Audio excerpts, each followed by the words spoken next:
my name is Richard Glynn. I am Irish and I'm 43 years of age. I have a master's degree in management and entrepreneurship and also an MSc, Master of Science, in UX design. My profession currently is I work as a digital product designer, and I also run a company called Studio Powwow.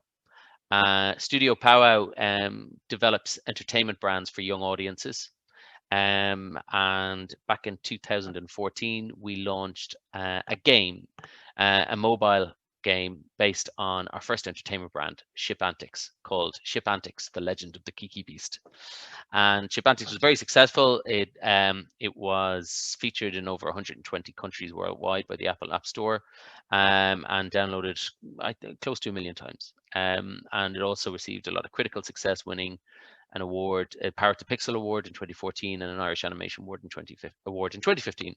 Um, uh, that then led me to start to work more in the education market, the ed tech industry, again targeting young audiences, but specifically developing digital products for young audiences.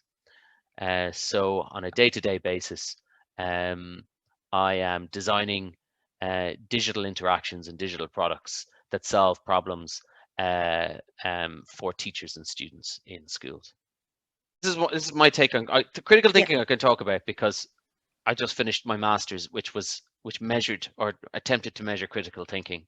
amazing. Um, Yeah, so and it was in the context of social media, the context of the psychology of how mental systems believe, how people believe what they read on social media, right? And okay.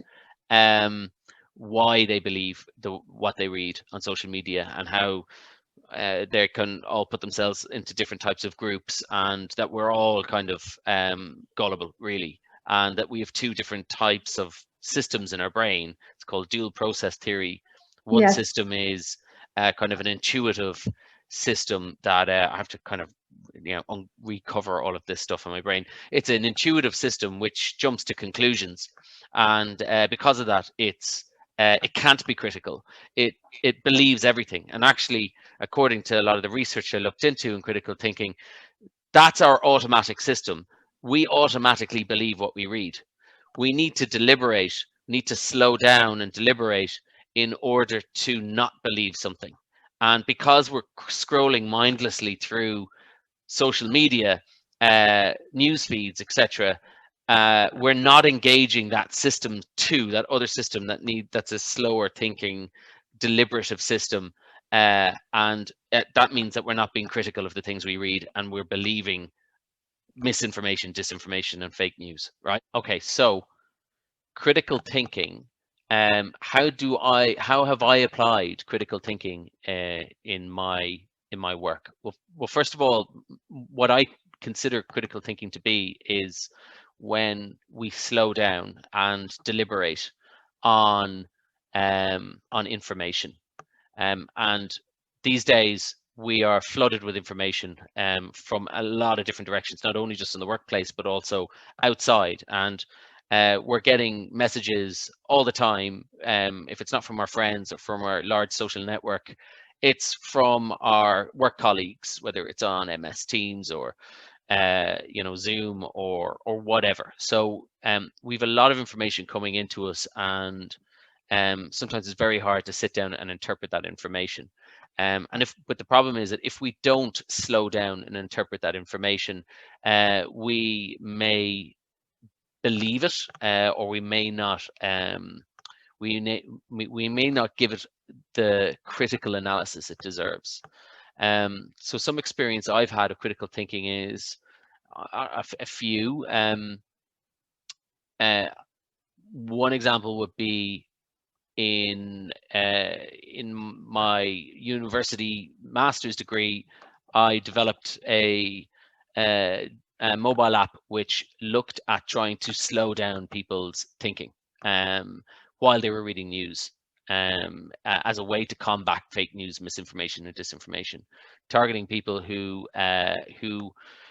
get flooded with all this information and then find it quite, or just find themselves to be quite gullible about the information. They don't slow down, so they're not critical. So I looked at ways to try and make them more critical, by introducing friction into their experience. um, other other examples of critical thinking that I do on a day-to-day basis is because of that is that I've learned to slow down and deliberate on particularly important things that I need to give feedback on. I also produce a lot of short films for students. I teach storytelling and visual storytelling and story design to fourth year animation students, and that requires a lot of editorial. And so editorial requires you to sit down and deliberate to give critical feedback that helps them improve the stories that they're creating as well. And I do that with any content that comes in front of me when I'm working as well. I think critical thinking is needed.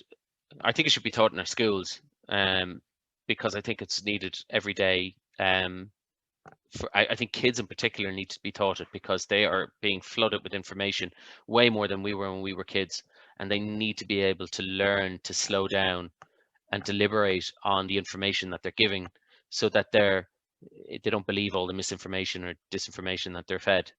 And that's just in a social context. In the workplace, I think it's the same. I think it's the same thing. It's you're flooded with information. You're under pressure. You're under stress. And when you're under pressure, you're under stress.